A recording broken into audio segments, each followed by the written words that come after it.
L'algie vasculaire de la face, on l'appelle aussi la maladie du suicide. Une amputation sans anesthésie, c'est moins douloureux qu'une crise d'algie vasculaire de la face.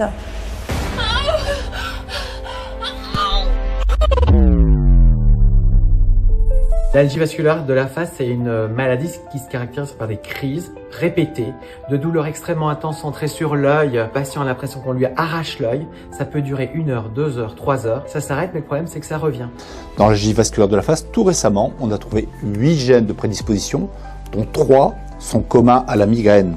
Par rapport à la migraine, l'algie vasculaire de la face, ce sont des crises horribles, quasi suicidaire, en anglais on dit suicidal headache, d'accord, un type d'arrachement de l'œil ou de pieu dans l'œil. En général, c'est la douleur prédomine dans l'œil. Ce que vous avez décrit, c'est en médecine, c'est considéré comme des maladies les plus atroces en termes de douleur. Algie vasculaire de la face, la plus grande des agonies. Dans ce corps, une prison rappelée, la maladie est mon ennemi.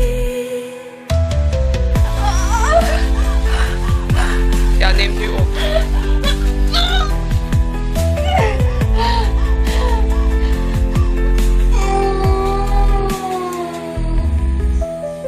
Quand on est dans la crise, on ne peut rien faire, rien. Comme toute maladie, on peut décrire la maladie, mais on ne sait pas de quoi ça vient. On sait quelle est la région qui est touchée, mais on ne sait pas pourquoi cette région est touchée. Mais par contre, il y a des cas d'algie vasculaire de la face qui vient suite à des traumatismes crâniens. Mais ça ne suffit pas à expliquer les crises. Il faut aller un petit peu plus loin et on a compris qu'il y aurait une autre glande dans le cerveau qu'on appelle l'hypothalamus. Eh bien, aurait une responsabilité dans ces crises douloureuses, même si pour l'heure, eh bien, on ne sait pas exactement encore comment ça marche. Algie vasculaire, tu es la bête cruelle. C'est le diable qui est à l'intérieur de vous, quoi. Dans le miroir, je vois ton sourire amer.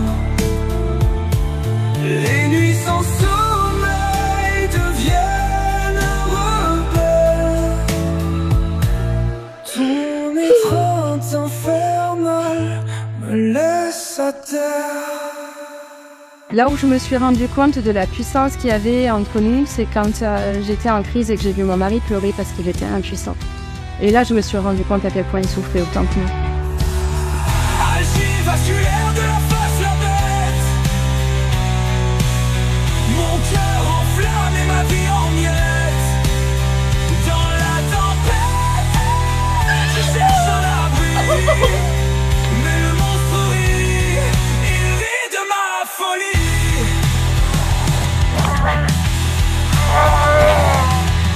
Les chaînes invisibles me tirent vers le fond. Dans les abysses de l'âme sans rémission. Mais une lueur brille au loin dans la noirceur. Un espoir fragile, une étincelle de bonheur.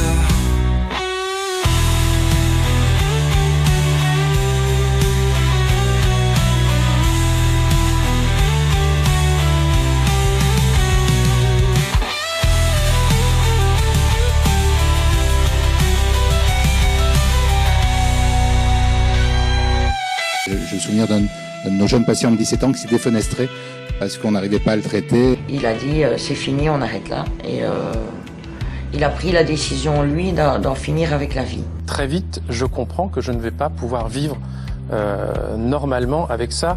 On se fait démonter la gueule, passez-moi l'expression, tous les jours, imaginez.